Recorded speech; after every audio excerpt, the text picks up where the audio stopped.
యేసు రక్తమే జయం పరిచర్య ప్రియ రక్షకుడైన యేసుక్రీస్తు నామమున ఈ ఉదయకాలమున మీ అందరికీ శుభములు కలుగునుగాక. యెహోవా నీ దేశము మీద వర్షము దాని కాలమందు కురిపించుటకును, నీవు చేయి కార్యమంతటిని ఆశీర్వదించుటకును ఆకాశమును తన మంచి ధననిధిని తెరుచును. నీవు అనేక జనములకు అప్పిచ్చేదవు కాని అప్పు చేయువు అని దేవుడు సెలవిస్తున్నారు. నా ప్రియ సహోదరి సహోదరులారా, ఈ వాక్యమును మనం ధ్యానించినట్లయితే అప్పులు చేసే మనం మన జీవితంలో ఆర్థిక పరిస్థితులను సరిగా అంచనా వేసుకోలేక, లేదంటే సరైన సమయంలో సరైన నిర్ణయాలు తీసుకోక, లేదంటే ఎవరి చేతిలోనైనా మోసపోయి అప్పులు చేసిన వారమే. అప్పిచ్చేవారు దేవుని చేత ఆశీర్వదింపబడిన వారు, అప్పిచ్చిన ప్రతి ఒక్కరూ ఆశీర్వదింపబడిన వారేనా? లేకుండొచ్చు. వేరొకరి పొట్టకొట్టి సంపాదించిన వారై కూడా ఉండొచ్చు. కానీ దేవుని చేత ఆశీర్వదింపబడిన వాడైవైతే నీ ధనము చేత లోబివి కాక, ధనము వడ్డీకియక, నీ పొరుగువాని యొక్క నిజమైన అవసరాన్ని గుర్తించి సహాయము చేసేదవు. యెహోవా ఆశీర్వాదము ఐశ్వర్యమునిచ్చును, భక్తిహీనుని సంపాదన వానిని మోసము చేయునని వాక్యం సెలవిస్తుంది.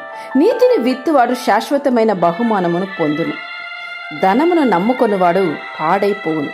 నీతిమంతులు చిగురాకు వలె వృద్ధి నొందుదురు, భక్తిహీనుల ధనము వారికి లాభకరము కాదు.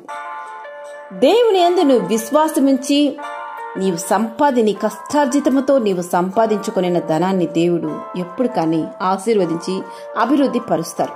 యెహోవా ఆశీర్వాదం ఐశ్వర్యమును ఇచ్చును, నరుల కష్టము చేత ఆ ఐశ్వర్యము ఎక్కువ కాదు. కనుక నీకు ధనమున్నప్పుడు నీవు దాన్ని మితమైన విధము ఖర్చు పెట్టడము అలవరుచుకో. దేవునికి ప్రీతికరంగా జీవించు. నీకు ధనముందని డంబముగా ప్రవర్తించుకు. ఇతరులకు చూపించి ఇతరులకు లేదని ఇతరుల్ని హింసపరిచే విధంగా నీవు నడుచుకోక, నీ వల్లనైన సహాయాన్ని నిన్ను అడిగిన వారికి, లేని వారికి సహాయము అందించు. దేవుడు నిన్ను ఇంకా ఎక్కువగా ఆశీర్వదించి అభివృద్ధి పరుస్తారు.